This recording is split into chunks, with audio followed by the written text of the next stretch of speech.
Hello friend, स्वागत है आपका अपने चैनल लास्ट क्लास में। जैसे आपको पता है कि महा क्रैश कोर्स शुरू हो चुका है और ये क्रैश कोर्स उन बच्चों के लिए काफ़ी महत्वपूर्ण है जिनकी तैयारी अभी तक नहीं हो पाई है। तो क्रैश कोर्स के माध्यम से बिल्कुल शुरू से सभी विषयों की तैयारी करवाई जाती है ताकि आपकी तैयारी काफ़ी अच्छी हो जाए और फाइनल बोर्ड परीक्षा में काफ़ी अच्छा नंबर आए। और फाइनल बोर्ड परीक्षा में बहुत ही कम समय बचा है, इसीलिए मात्र 3 दिनों में विज्ञान के सभी ऑब्जेक्टिव प्रश्न बताने वाले हैं। और आज की इस वीडियो में जीव विज्ञान के चैप्टर 1, चैप्टर 2 और चैप्टर 3 के सभी ऑब्जेक्टिव प्रश्न बताएंगे। लगभग 100 प्लस ऑब्जेक्टिव प्रश्न बताएंगे और इसका पीडीएफ भी बिल्कुल फ्री में देंगे। और लास्ट में हम बताएंगे कि इसका पीडीएफ आपको कहां से डाउनलोड करना है। तो वीडियो को प्लीज आप लोग शुरू से लेके अंत तक जरूर देखिएगा। तो आइए शुरू करते हैं पहले नंबर प्रश्न से।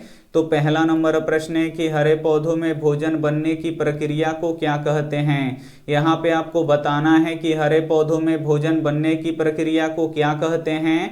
तो प्रकाश संश्लेषण कहते हैं। यहाँ पे ए वाला ऑप्शन बिल्कुल ही सही हो जाएगा। ये देखते हैं अगला प्रश्न 2 नंबर प्रश्न है कि पौधों में गैसों का आदान प्रदान किससे होता है। यहाँ पे आपको बताना है कि पौधों में गैसों का आदान प्रदान किससे होता है। तो रंध्र के द्वारा होता है। यहाँ पे बी वाला ऑप्शन बिल्कुल ही सही हो जाएगा। ये देखते हैं अगला प्रश्न 3 नंबर प्रश्न है कि फ्लोएम किसके लिए उत्तरदायी होता है। यहाँ पे आपको बताना है कि फ्लोएम किसके लिए उत्तरदायी होता है। तो जो फ्लोएम होता है ये भोजन का परिवहन के लिए उत्तरदायी होता है। यहाँ पे बी वाला ऑप्शन बिल्कुल ही सही हो जाएगा। ये देखते हैं अगला प्रश्न 4 नंबर प्रश्न है कि जाइलम किसके लिए उत्तरदायी होता है। यहाँ पे आपको बताना है कि जाइलम किसके लिए उत्तरदायी होता है। तो जो जाइलम होता है ये जल का परिवहन के लिए उत्तरदायी होता है। यहाँ पे ए वाला ऑप्शन बिल्कुल ही सही हो जाएगा। ये देखते हैं अगला प्रश्न 5 नंबर प्रश्न है कि प्रकाश संश्लेषण के लिए क्या आवश्यक होता है। यहाँ पे आपको बताना है कि प्रकाश संश्लेषण के लिए क्या आवश्यक होता है। तो क्लोरोफिल की भी आवश्यकता पड़ती है, कार्बन डाइऑक्साइड की भी आवश्यकता पड़ती है, सूर्य की प्रकाश की भी आवश्यकता पड़ती है, यानी इनमें से सभी की आवश्यकता पड़ती है। तो यहाँ पे डी वाला ऑप्शन बिल्कुल ही सही हो जाएगा। ये देखते हैं अगला प्रश्न 6 नंबर प्रश्न है कि एक कोशिकीय शैवालों में जल का परिवहन होता है। यहाँ पे आपको बताना है कि एक कोशिकीय शैवालों में जल का परिवहन किसके द्वारा होता है। तो विसरण के द्वारा होता है। यहाँ पे सी वाला ऑप्शन बिल्कुल ही सही हो जाएगा। ये देखते हैं अगला प्रश्न 7 नंबर प्रश्न है कि अमीबा किसके द्वारा अपना भोजन अंतर्ग्रहण करता है। यहाँ पे आपको बताना है कि अमीबा किसके द्वारा अपना भोजन अंतर्ग्रहण करता है। तो कुटपाद के द्वारा करता है। यहाँ पे ए वाला ऑप्शन बिल्कुल ही सही हो जाएगा। ये देखते हैं अगला प्रश्न 8 नंबर प्रश्न है कि पेड़ पौधों की पत्तियां हरा किसके कारण से होता है। यहाँ पे आपको बताना है कि पेड़ पौधों की पत्तियां हरा किसके कारण से होता है। तो क्लोरोफिल के कारण से होता है। यहाँ पे ए वाला ऑप्शन बिल्कुल ही सही हो जाएगा। ये देखते हैं अगला प्रश्न 9 नंबर प्रश्न है कि पेड़ पौधे श्वसन में कौन सा गैस का उपयोग करते हैं। यहाँ पे आपको बताना है कि पेड़ पौधे श्वसन में कौन सा गैस का उपयोग करते हैं। तो ऑक्सीजन गैस का उपयोग करते हैं। यहाँ पे ए वाला ऑप्शन बिल्कुल ही सही हो जाएगा। और पेड़ पौधे प्रकाश संश्लेषण की क्रिया में किस गैस का उपयोग करते हैं। तो कार्बन डाइऑक्साइड का उपयोग करते हैं। तो ये भी साथ में आपको याद रखना है। आइए देखते हैं अगला प्रश्न 10 नंबर प्रश्न है कि मनुष्यों में सांस लेने और छोड़ने की प्रक्रिया को क्या कहते हैं। यहाँ पे आपको बताना है कि मनुष्यों में सांस लेने और छोड़ने की प्रक्रिया को क्या कहते हैं। तो श्वासोच्छ्वास कहते हैं। यहाँ पे बी वाला ऑप्शन बिल्कुल ही सही हो जाएगा। ये देखते हैं अगला प्रश्न 11 नंबर प्रश्न है कि मछलियां किस अंग से श्वसन करती हैं। यहाँ पे आपको बताना है कि मछलियां किस अंग से श्वसन करती हैं। तो गिल्स से करती हैं। यहाँ पे डी वाला ऑप्शन बिल्कुल ही सही हो जाएगा। ये देखते हैं अगला प्रश्न 12 नंबर प्रश्न है कि ग्रहणी भाग होता है। यहाँ पे आपको बताना है कि ग्रहणी किसका भाग होता है। तो जो ग्रहणी होता है ये छोटी आंत का भाग होता है। यहाँ पे सी वाला ऑप्शन बिल्कुल ही सही हो जाएगा। ये देखते हैं अगला प्रश्न 13 नंबर प्रश्न है कि निम्न में से किसका उपयोग कोशिका द्वारा ऊर्जा मुक्त करने में किया जाता है। यहाँ पे आपको बताना है कि निम्न में से किसका उपयोग कोशिका द्वारा ऊर्जा मुक्त करने में किया जाता है। तो ग्लूकोज का किया जाता है। यहाँ पे सी वाला ऑप्शन बिल्कुल ही सही हो जाएगा। ये देखते हैं अगला प्रश्न 14 नंबर प्रश्न है कि घोंघा किस समुदाय का प्राणी है। यहाँ पे आपको बताना है कि घोंघा किस समुदाय का प्राणी है। तो जो घोंघा है ये मोलस्का का प्राणी है, इसे आपको याद रखना है। यहाँ पे ए वाला ऑप्शन बिल्कुल ही सही हो जाएगा। ये देखते हैं अगला प्रश्न 15 नंबर प्रश्न है कि खुला परिसंचरण तंत्र पाया जाता है। यहाँ पे आपको बताना है कि खुला परिसंचरण तंत्र किस में पाया जाता है। तो ये कॉकरोच में पाया जाता है। यहाँ पे सी वाला ऑप्शन बिल्कुल ही सही हो जाएगा। ये देखते हैं अगला प्रश्न 16 नंबर प्रश्न है कि मृतजीवी पोषण का उदाहरण है। यहाँ पे आपको बताना है कि मृतजीवी पोषण का उदाहरण है तो राइजोपस है, इसे आपको याद रखना है। यहाँ पे ए वाला ऑप्शन बिल्कुल ही सही हो जाएगा। ये देखते हैं अगला प्रश्न 17 नंबर प्रश्न है कि इथाइल अल्कोहल किस प्रकार के श्वसन में बनता है। यहाँ पे आपको बताना है कि इथाइल अल्कोहल किस प्रकार के श्वसन में बनता है। तो अवायवीय श्वसन में बनता है। यहाँ पे बी वाला ऑप्शन बिल्कुल ही सही हो जाएगा। ये देखते हैं अगला प्रश्न 18 नंबर प्रश्न है कि एक स्वस्थ मनुष्य में प्रांकुंचन एवं अनुशीतलन दाब होता है। यहाँ पे आपको बताना है कि एक स्वस्थ मनुष्य में प्रांकुंचन एवं अनुशीतलन दाब होता है तो 120/80 होता है, इसे आपको याद रखना है। यहाँ पे ए वाला ऑप्शन बिल्कुल ही सही हो जाएगा। ये देखते हैं अगला प्रश्न 19 नंबर प्रश्न है कि प्रकाश संश्लेषण की क्रिया में ऑक्सीजन का मूल स्रोत है। यहाँ पे आपको बताना है कि प्रकाश संश्लेषण की क्रिया में ऑक्सीजन का मूल स्रोत क्या है। तो जल है। यहाँ पे ए वाला ऑप्शन बिल्कुल ही सही हो जाएगा। ये देखते हैं अगला प्रश्न 20 नंबर प्रश्न है कि मैग्नीशियम पाया जाता है। यहाँ पे आपको बताना है कि मैग्नीशियम किस में पाया जाता है। तो मैग्नीशियम क्लोरोफिल में पाया जाता है। यहाँ पे ए वाला ऑप्शन बिल्कुल ही सही हो जाएगा। ये देखते हैं अगला प्रश्न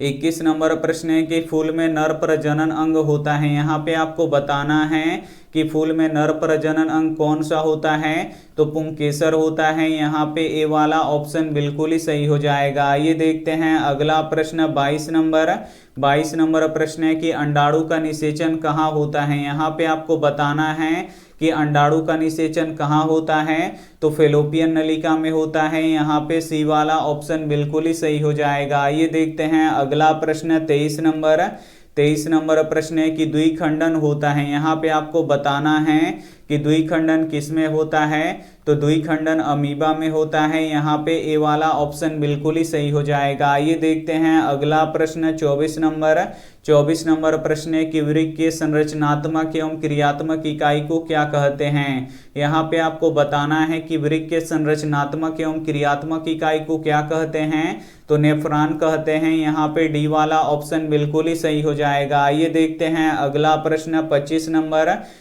नंबर प्रश्न है कि इंसुलिन की कमी से कौन सा रोग होता है। यहाँ पे आपको बताना है कि इंसुलिन की कमी से कौन सा रोग होता है। तो मधुमेह रोग होता है। यहाँ पे बी वाला ऑप्शन बिल्कुल ही सही हो जाएगा। ये देखते हैं अगला प्रश्न 26 नंबर प्रश्न है कि लार में कौन सा एंजाइम पाया जाता है। यहाँ पे आपको बताना है कि लार में कौन सा एंजाइम पाया जाता है। तो लार में टाइलिन नामक एंजाइम पाया जाता है। यहाँ पे सी वाला ऑप्शन बिल्कुल ही सही हो जाएगा। ये देखते हैं अगला प्रश्न 27 नंबर प्रश्न है कि दही के जमने में कौन सी क्रिया होती है। यहाँ पे आपको बताना है कि दही के जमने में कौन सी क्रिया होती है। तो किण्वन की क्रिया होती है। यहाँ पे सी वाला ऑप्शन बिल्कुल ही सही हो जाएगा। ये देखते हैं अगला प्रश्न 28 नंबर प्रश्न है कि रक्षी कोशिकाएं पाई जाती हैं। यहाँ पे आपको बताना है कि रक्षी कोशिकाएं कहाँ पाई जाती हैं। तो पतियों में पाई जाती हैं। यहाँ पे बी वाला ऑप्शन बिल्कुल ही सही हो जाएगा। ये देखते हैं अगला प्रश्न 29 नंबर प्रश्न है कि प्रकाश संश्लेषण द्वारा किसकी प्राप्ति होती है। यहाँ पे आपको बताना है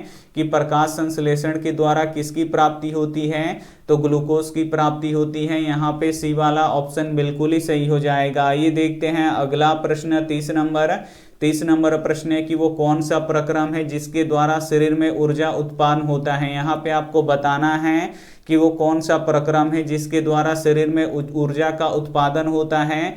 तो श्वसन की क्रिया के द्वारा होता है। यहाँ पे ए वाला ऑप्शन बिल्कुल ही सही हो जाएगा। आइए देखते हैं अगला प्रश्न 31 नंबर।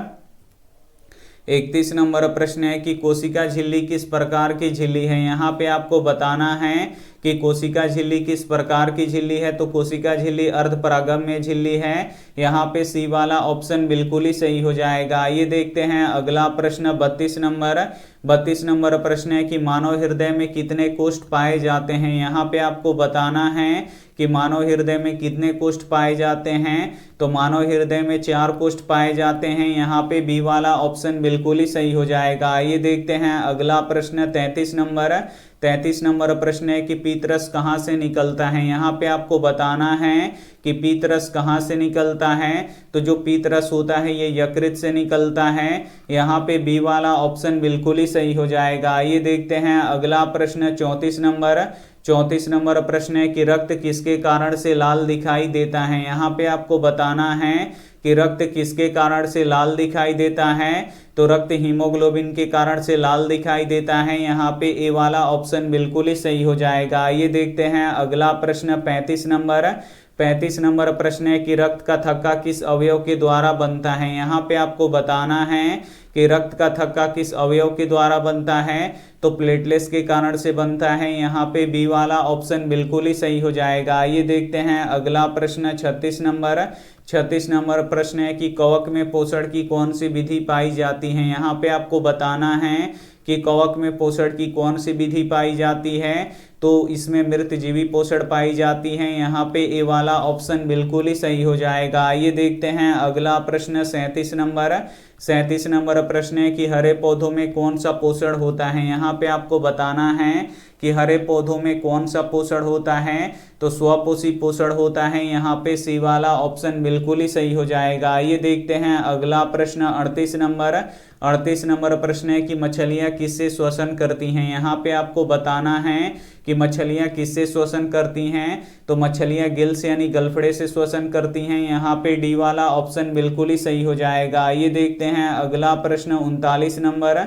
39 नंबर प्रश्न है कि पौधों में प्रकाश संश्लेषण के द्वारा प्राप्त होता है। यहाँ पे आपको बताना है कि पौधों में प्रकाश संश्लेषण के दौरान क्या प्राप्त होता है। तो ग्लूकोज प्राप्त होता है। यहाँ पे सी वाला ऑप्शन बिल्कुल ही सही हो जाएगा। ये देखते हैं अगला प्रश्न 40 नंबर। 40 नंबर प्रश्न है कि निम्न में से कौन एक उभयलिंगी जंतु है। इसमें से आपको बताना है कि कौन एक उभयलिंगी जंतु है। तो जो केंचुआ होता है ये उभयलिंगी जंतु होता है। यहाँ पे ए वाला ऑप्शन बिल्कुल ही सही हो जाएगा। ये देखते हैं अगला प्रश्न 41 नंबर। 41 नंबर प्रश्न है कि हार्मोन स्रावित होता है। यहाँ पे आपको बताना है कि हार्मोन कहाँ से स्रावित होता है। तो यह अंतःस्रावी ग्रंथि से स्रावित होता है। यहाँ पे ए वाला ऑप्शन बिल्कुल ही सही हो जाएगा। ये देखते हैं अगला प्रश्न 42 नंबर। 42 नंबर प्रश्न है कि हमारे शरीर में विभिन्न जैविक कार्यों का नियंत्रण किसके द्वारा होता है। यहाँ पे आपको बताना है कि हमारे शरीर में विभिन्न जैविक कार्यों का नियंत्रण किसके द्वारा होता है। तो तंत्रिका के द्वारा और रसायनों के द्वारा होता है। इसे आपको याद रखना है, दोनों के द्वारा होता है। तो यहाँ पे सी वाला ऑप्शन बिल्कुल ही सही हो जाएगा। ये देखते हैं अगला प्रश्न 43 नंबर। 43 नंबर प्रश्न है कि पादप हार्मोन कितने होते हैं। यहाँ पे आपको बताना है कि पादप हार्मोन कितने होते हैं। तो पादप हार्मोन 5 होते हैं। यहाँ पे सी वाला ऑप्शन बिल्कुल ही सही हो जाएगा। ये देखते हैं अगला प्रश्न 44 नंबर। 44 नंबर प्रश्न है कि निम्न में से किसका उपयोग फल पकाने में किया जाता है। यहाँ पे आपको बताना है कि निम्न में से किसका उपयोग फल पकाने में किया जाता है। तो एथिलीन का उपयोग फल पकाने में किया जाता है। यहाँ पे बी वाला ऑप्शन बिल्कुल ही सही हो जाएगा। ये देखते हैं अगला प्रश्न 45 नंबर। 45 नंबर प्रश्न है कि किस हार्मोन के कारण पत्तियां मुरझा जाती हैं। यहाँ पे आपको बताना है कि किस हार्मोन के कारण पत्तियां मुरझा जाती हैं। तो एब्सिसिक हार्मोन के कारण पत्तियां मुरझा जाती हैं। यहाँ पे सी वाला ऑप्शन बिल्कुल ही सही हो जाएगा। ये देखते हैं अगला प्रश्न 46 नंबर। 46 नंबर प्रश्न है कि पादप में पाए जाने वाला वृद्धि हार्मोन कौन सा है। यहाँ पे आपको बताना है कि पादप में पाए जाने वाला वृद्धि हार्मोन कौन सा है। तो ऑक्सीन और जिब्रेलिन है, इसे आपको याद रखना है। यहाँ पे ए वाला ऑप्शन बिल्कुल ही सही हो जाएगा। आइए देखते हैं अगला प्रश्न 47 नंबर। 47 नंबर प्रश्न है कि मस्तिष्क उत्तरदायी होता है। यहाँ पे आपको बताना है कि मस्तिष्क किसके लिए उत्तरदायी होता है। तो जो मस्तिष्क होता है ये सोचने के लिए उत्तरदायी होता है, हृदय स्पंदन के लिए उत्तरदायी होता है, शरीर का संतुलन बनाने के लिए उत्तरदायी होता है, यानी इनमें से सभी के लिए उत्तरदायी होता है। तो यहाँ पे डी वाला ऑप्शन बिल्कुल ही सही हो जाएगा। आइए देखते हैं अगला प्रश्न 48 नंबर। 48 नंबर प्रश्न है कि मस्तिष्क को कितने भागों में बांटा गया है। यहाँ पे आपको बताना है कि मस्तिष्क को कितने भागों में बांटा गया है। तो मस्तिष्क को 3 भागों में बांटा गया है। यहाँ पे बी वाला ऑप्शन बिल्कुल ही सही हो जाएगा। आइए देखते हैं अगला प्रश्न 49 नंबर। 49 नंबर प्रश्न है कि शरीर की सबसे लंबी कोशिका कौन सी होती है। यहाँ पे आपको बताना है कि शरीर की सबसे लंबी कोशिका कौन सी होती है। तो तंत्रिका कोशिका होती है। यहाँ पे ए वाला ऑप्शन बिल्कुल ही सही हो जाएगा। ये देखते हैं अगला प्रश्न 50 नंबर। 50 नंबर प्रश्न है कि तंत्रिका कोशिकाएं कितने प्रकार की होती हैं। यहाँ पे आपको बताना है कि तंत्रिका कोशिकाएं कितने प्रकार की होती हैं। तो तंत्रिका कोशिकाएं 3 प्रकार की होती हैं। यहाँ पे सी वाला ऑप्शन बिल्कुल ही सही हो जाएगा। ये देखते हैं अगला प्रश्न 51 नंबर। 51 नंबर प्रश्न है कि प्रत्यावर्ती चाप कहाँ बनते हैं। यहाँ पे आपको बताना है कि प्रत्यावर्ती चाप कहाँ बनते हैं। तो मेरु रज्जु में बनते हैं। यहाँ पे ए वाला ऑप्शन बिल्कुल ही सही हो जाएगा। ये देखते हैं अगला प्रश्न 52 नंबर। 52 नंबर प्रश्न है कि शरीर की प्रधान नियंत्रक ग्रंथि किसे कहा जाता है। यहाँ पे आपको बताना है कि शरीर की प्रधान नियंत्रक ग्रंथि किसे कहा जाता है। तो पीयूष ग्रंथि को कहा जाता है। यहाँ पे बी वाला ऑप्शन बिल्कुल ही सही हो जाएगा। ये देखते हैं अगला प्रश्न 53 नंबर। 53 नंबर प्रश्न है कि पौधों में वातपुत्सर्जन किस भाग में होता है। यहाँ पे आपको बताना है कि पौधों में वातपुत्सर्जन किस भाग में होता है। तो पत्ती वाले भाग में होता है। यहाँ पे सी वाला ऑप्शन बिल्कुल ही सही हो जाएगा। ये देखते हैं अगला प्रश्न 54 नंबर प्रश्न है कि मनुष्यों में आयोडीन की कमी से कौन सा रोग होता है। यहाँ पे आपको बताना है कि मनुष्यों में आयोडीन की कमी से कौन सा रोग होता है। तो घेंघा रोग होता है। यहाँ पे डी वाला ऑप्शन बिल्कुल ही सही हो जाएगा। ये देखते हैं अगला प्रश्न 55 नंबर। 55 नंबर प्रश्न है कि इंसुलिन की कमी से कौन सा रोग होता है। यहाँ पे आपको बताना है कि इंसुलिन की कमी से कौन सा रोग होता है। तो मधुमेह रोग होता है। यहाँ पे ए वाला ऑप्शन बिल्कुल ही सही हो जाएगा। ये देखते हैं अगला प्रश्न 56 नंबर। 56 नंबर प्रश्न है कि मनुष्यों में चीनी के पाचन में कौन सा हार्मोन सहायक होता है। यहाँ पे आपको बताना है कि मनुष्यों में चीनी के पाचन में कौन सा हार्मोन सहायक होता है। तो इंसुलिन होता है। यहाँ पे ए वाला ऑप्शन बिल्कुल ही सही हो जाएगा। ये देखते हैं अगला प्रश्न 57 नंबर। 57 नंबर प्रश्न है कि रक्त में आयरन की कमी से कौन सा रोग होता है। यहाँ पे आपको बताना है कि रक्त में आयरन की कमी से कौन सा रोग होता है। तो रक्त में आयरन की कमी से एनीमिया रोग होता है। यहाँ पे सी वाला ऑप्शन बिल्कुल ही सही हो जाएगा। ये देखते हैं अगला प्रश्न 58 नंबर। 58 नंबर प्रश्न है कि थायरोक्सिन का श्रवण कहाँ से होता है। यहाँ पे आपको बताना है कि थायरोक्सिन का श्रवण कहाँ से होता है। तो थायराइड से होता है। यहाँ पे ए वाला ऑप्शन बिल्कुल ही सही हो जाएगा। ये देखते हैं अगला प्रश्न 59 नंबर। 59 नंबर प्रश्न है कि ऑक्सीन क्या है। यहाँ पे आपको बताना है कि ऑक्सीन क्या है। तो ऑक्सीन एक पादप हार्मोन है। यहाँ पे सी वाला ऑप्शन बिल्कुल ही सही हो जाएगा। ये देखते हैं अगला प्रश्न 60 नंबर। 60 नंबर प्रश्न है कि गैस के रूप में पाए जाने वाला हार्मोन कौन है। यहाँ पे आपको बताना है कि गैस के रूप में पाए जाने वाला हार्मोन कौन सा है। तो एथिलीन है। यहाँ पे बी वाला ऑप्शन बिल्कुल ही सही हो जाएगा। ये देखते हैं अगला प्रश्न 61 नंबर। 61 नंबर प्रश्न है कि दो तंत्रिकाओं के मध्य खाली स्थान को क्या कहते हैं। यहाँ पे आपको बताना है कि दो तंत्रिकाओं के मध्य खाली स्थान को क्या कहते हैं। तो सिनेप्स कहते हैं। यहाँ पे ए वाला ऑप्शन बिल्कुल ही सही हो जाएगा। ये देखते हैं अगला प्रश्न 62 नंबर। 62 नंबर प्रश्न है कि इनमें से कौन बुद्धि और चतुराई का केंद्र है। यहाँ पे आपको बताना है कि इनमें से कौन बुद्धि और चतुराई का केंद्र है। तो सेरिब्रम है। यहाँ पे सी वाला ऑप्शन बिल्कुल ही सही हो जाएगा। ये देखते हैं अगला प्रश्न 63 नंबर। 63 नंबर प्रश्न है कि शरीर की प्रधान नियंत्रक ग्रंथि किसे कहा जाता है। तो पीयूष ग्रंथि को कहा जाता है। यहाँ पे बी वाला ऑप्शन बिल्कुल ही सही हो जाएगा। ये देखते हैं अगला प्रश्न 64 नंबर प्रश्न है कि भोजन का पचना किस प्रकार की अभिक्रिया है। यहाँ पे आपको बताना है कि भोजन का पचना किस प्रकार की अभिक्रिया है। तो ये उपचयन की अभिक्रिया है। यहाँ पे ए वाला ऑप्शन बिल्कुल ही सही हो जाएगा। ये देखते हैं अगला प्रश्न 65 नंबर प्रश्न है कि अनुवांशिकी के पिता किसे कहते हैं। यहाँ पे आपको बताना है कि अनुवांशिकी के पिता किसे कहते हैं। तो अनुवांशिकी के पिता मेंडल को कहते हैं। यहाँ पे सी वाला ऑप्शन बिल्कुल ही सही हो जाएगा। ये देखते हैं अगला प्रश्न 66 नंबर प्रश्न है कि मेंडल ने अपने प्रयोगों के लिए किस पौधे का चयन किया। यहाँ पे आपको बताना है कि मेंडल ने अपने प्रयोगों के लिए किस पौधे का चयन किया। तो साधारण मटर के पौधे का चयन किया। यहाँ पे ए वाला ऑप्शन बिल्कुल ही सही हो जाएगा। ये देखते हैं अगला प्रश्न 67 नंबर प्रश्न है कि मेंडल ने अपने प्रयोगों के लिए कितने विकल्पी लक्षणों का अध्ययन किया। यहाँ पे आपको बताना है कि मेंडल ने अपने प्रयोगों के लिए कितने विकल्पी लक्षणों का अध्ययन किया।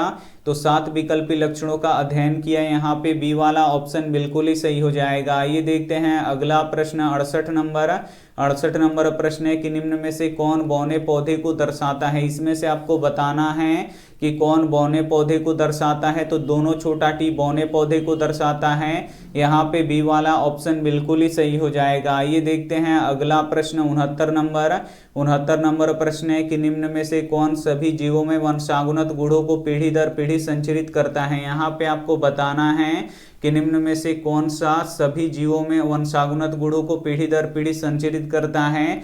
तो जीन करता है। यहाँ पे सी वाला ऑप्शन बिल्कुल ही सही हो जाएगा। ये देखते हैं अगला प्रश्न 70 नंबर प्रश्न है कि जिन शब्द का प्रस्तावना किसने दिया था। यहाँ पे आपको बताना है कि जिन शब्द का प्रस्तावना किसने दिया था।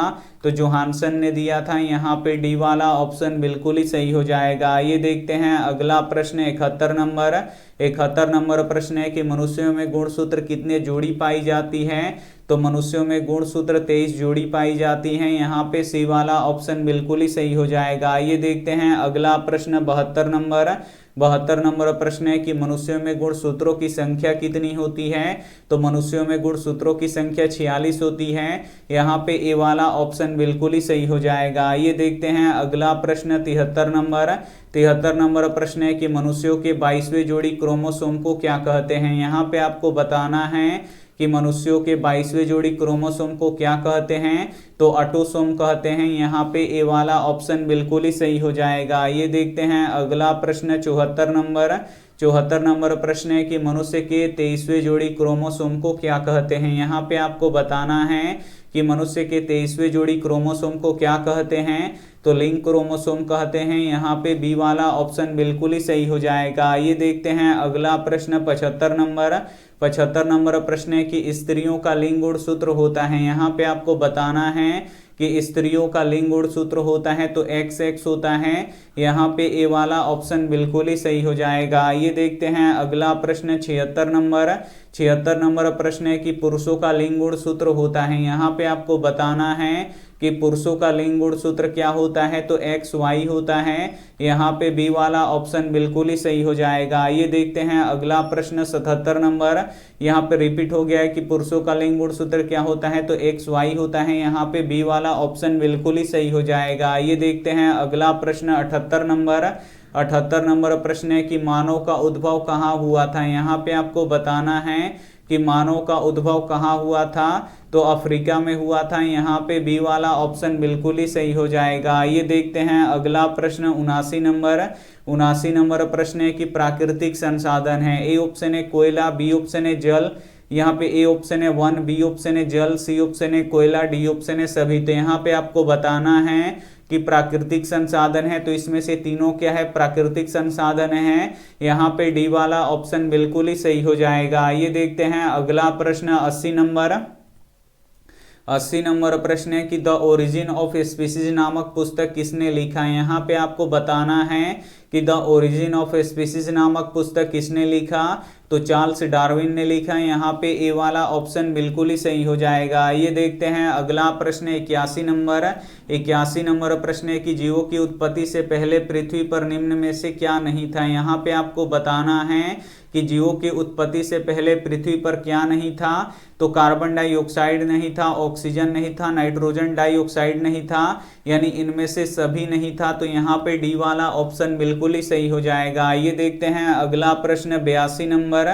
82 नंबर प्रश्न है कि डेंगू उत्पन्न करने वाला मच्छर किस तरह के जल में पनपता है। यहाँ पे आपको बताना है कि डेंगू उत्पन्न करने वाला मच्छर किस तरह के जल में पनपता है। तो साफ जल में पनपता है। यहाँ पे बी वाला ऑप्शन बिल्कुल ही सही हो जाएगा। आइए देखते हैं अगला प्रश्न 83 नंबर। 83 नंबर प्रश्न है कि जीवों में वंशानुगत गुणों का निर्धारक कौन है। यहाँ पे आपको बताना है कि जीवों में वंशानुगत गुणों का निर्धारक कौन है। तो जीन है, इसे आपको याद रखना है। यहाँ पे ए वाला ऑप्शन बिल्कुल ही सही हो जाएगा। आइए देखते हैं अगला प्रश्न 84 नंबर। 84 नंबर प्रश्न है कि कौन सा रक्त समूह सबसे रक्त ले सकता है। यहाँ पे आपको बताना है कि कौन सा रक्त समूह सबसे रक्त ले सकता है। तो ए बी रक्त समूह सबसे रक्त ले सकता है। यहाँ पे डी वाला ऑप्शन बिल्कुल ही सही हो जाएगा। आइए देखते हैं अगला प्रश्न 85 नंबर। 85 नंबर प्रश्न है कि कौन सा रक्त समूह सबको रक्त दे सकता है। यहाँ पे आपको बताना है कि कौन सा रक्त समूह सबको रक्त दे सकता है। तो जो ओ रक्त समूह वाला है ये सबको रक्त दे सकता है। यहाँ पे सी वाला ऑप्शन बिल्कुल ही सही हो जाएगा। आइए देखते हैं अगला प्रश्न 86 नंबर।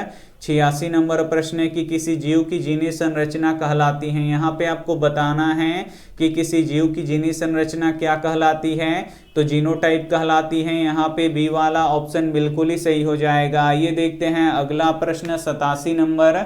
87 नंबर प्रश्न है कि मनुष्य का सबसे करीबी संबंधी कौन है। यहाँ पे आपको बताना है कि मनुष्य का सबसे करीबी संबंधी कौन है। तो चिंपैंजी है। यहाँ पे सी वाला ऑप्शन बिल्कुल ही सही हो जाएगा। आइए देखते हैं अगला प्रश्न 88 नंबर। 88 नंबर प्रश्न है कि वह प्रक्रम जिसके द्वारा नए जीव उत्पन्न होते हैं उसे क्या कहते हैं।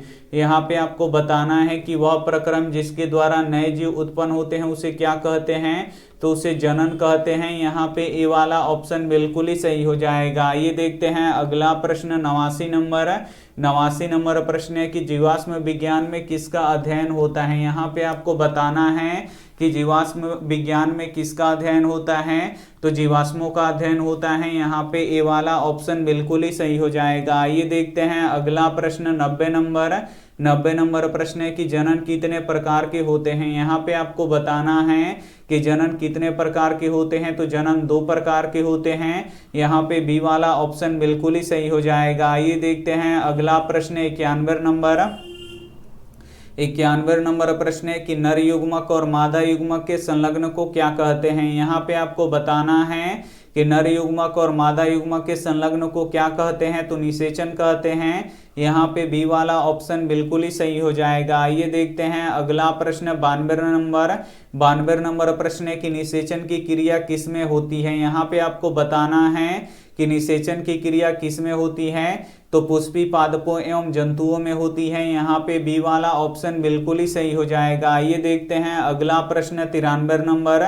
93 नंबर प्रश्न है कि निम्न में से नर युग्मक क्या है। इसमें से आपको बताना है कि नर युग्मक क्या है। तो नर युग्मक शुक्राणु है। यहाँ पे सी वाला ऑप्शन बिल्कुल ही सही हो जाएगा। आइए देखते हैं अगला प्रश्न 94 नंबर। 94 नंबर प्रश्न है कि निम्न में से मादा युग्मक क्या है। इसमें से आपको बताना है कि मादा युग्मक क्या है। तो मादा युग्मक अंडाणु होता है। यहाँ पे ए वाला ऑप्शन बिल्कुल ही सही हो जाएगा। आइए देखते हैं अगला प्रश्न 95 नंबर। 95 नंबर प्रश्न है कि शुक्राणु कहाँ बनते हैं। यहाँ पे आपको बताना है कि शुक्राणु कहाँ बनते हैं। तो शुक्राणु वृषण में बनते हैं। यहाँ पे ए वाला ऑप्शन बिल्कुल ही सही हो जाएगा। आइए देखते हैं अगला प्रश्न 96 नंबर।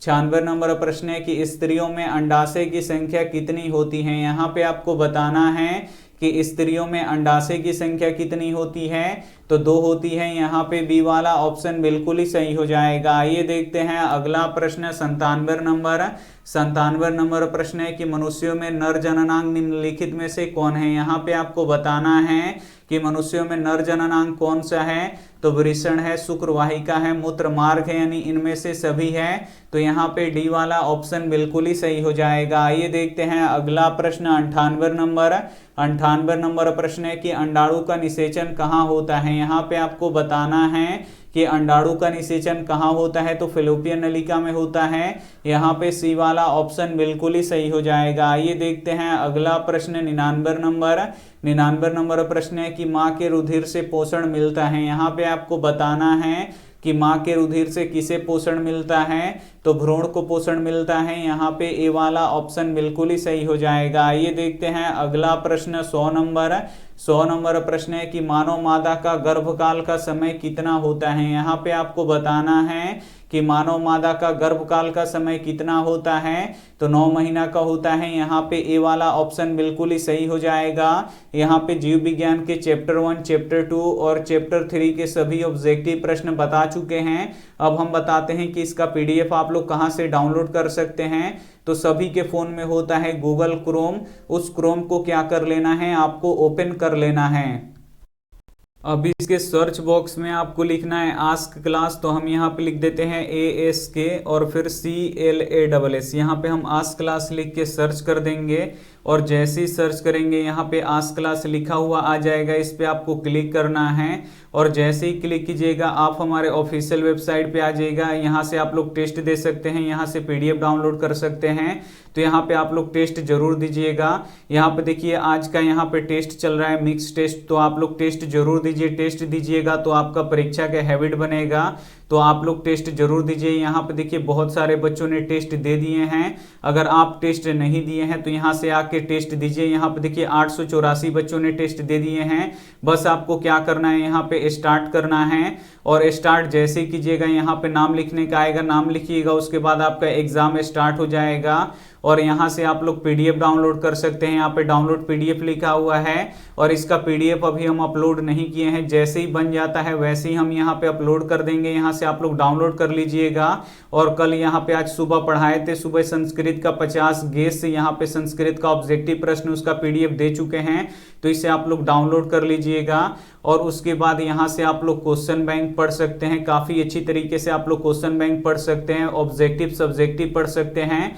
और यहाँ पे देखिए नीचे आइएगा तो यहाँ पे एजुकेशन में आइएगा तो यहाँ पे बोर्ड एग्जाम में कॉपी कैसे लिखें, ये सब काफ़ी इंपॉर्टेंट चीज़ हम यहाँ पे लिखे हैं, तो इसे आप लोग पढ़ सकते हैं। और बोर्ड एग्जाम में कहाँ से क्वेश्चन आते हैं वो आप लोग यहाँ से पढ़ सकते हैं, तो इसे आप लोग ओपन करके जरूर पढ़िएगा। अगर आप लोग पढ़िएगा तो बहुत ही अच्छा लगेगा और आपको समझ में भी आएगा कि बोर्ड एग्जाम में कॉपी कैसे लिखना है आपको और कहाँ से क्वेश्चन आते हैं, तो ये सभी हम बता रखे हैं। तो एक बार जरूर आप लोग विजिट कीजिएगा। थैंक यू फॉर वॉचिंग, मिलते हैं अगली वीडियो में, तब तक अपना ध्यान रखिए, मन लगा के पढ़ाई कीजिए। Take care and bye.